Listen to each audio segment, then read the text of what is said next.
A poor princess.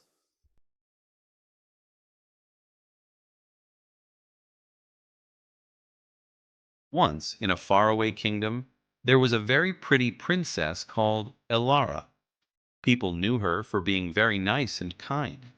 But her story was not like other fairy tales. Princess Elara wasn't like other princesses. She thought working hard and caring about others was more important than being rich or important. One day, Elara met Frederick while he was working in the fields near the castle.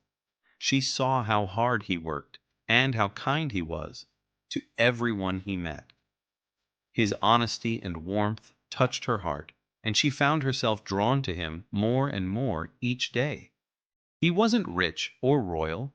He was not of noble birth, nor did he possess riches, but he had a heart of gold and hands to work hard every day. Eventually, their shared moments and conversations made her realize that she had fallen deeply in love with him.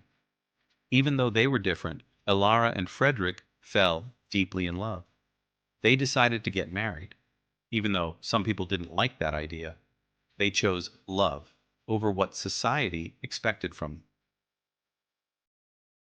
After marrying Frederick, Elara took on all household chores herself, washing utensils and clothes with care. They had a simple life together, full of love and happiness. As time passed, Princess Alara's childhood friends, who were still rich and fancy, decided to visit her on her birthday. Upon arriving at her small house, they were shocked to see her living in such modest conditions. They were surprised to see Elara living in a small house. Her friends said, "Why does a princess who's used to living in a grand palace choose to stay in a small muddy house? Look at our fancy jewels and elegant dresses. We married into royal households unlike you." They jeered, laughing at her and her modest lifestyle. They showed off their expensive things and made fun of Frederick and Elara's simple life. But Elara didn't care. She knew true happiness came from love, not from having lots of money. Still, she felt pressure from society and wondered if she should have married someone rich.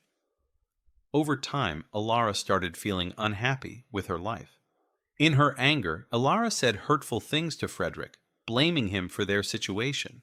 She didn't realize how much her words hurt him.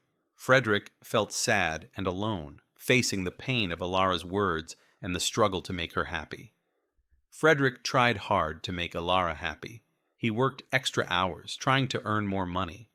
But one night, while returning home, he had a terrible accident and he died.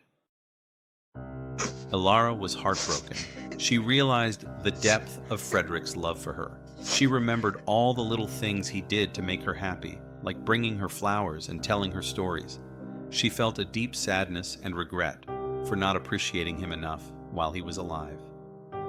As she reflected on their time together, Elara understood that Frederick's love was unconditional.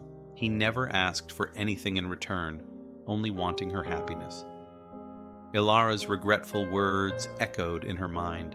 If only I hadn't fought with him or said hurtful things, he wouldn't have had to work late shifts, and he wouldn't have left me all alone in this world. But now, nothing can be changed, and I cannot bring him back. I've lost the most precious jewel of my life, she said tearfully. Elara remembered how happy she was with Frederick before her friends visited. She realized that she shouldn't have listened to their suggestions or cared about their opinions. She wished she had trusted her own feelings and cherished her time with Frederick instead. From losing Frederick, Elara learned that love is the most important thing in life. Princess Elara's story teaches us that real treasure isn't gold or jewels. It's the love we share with those we care about.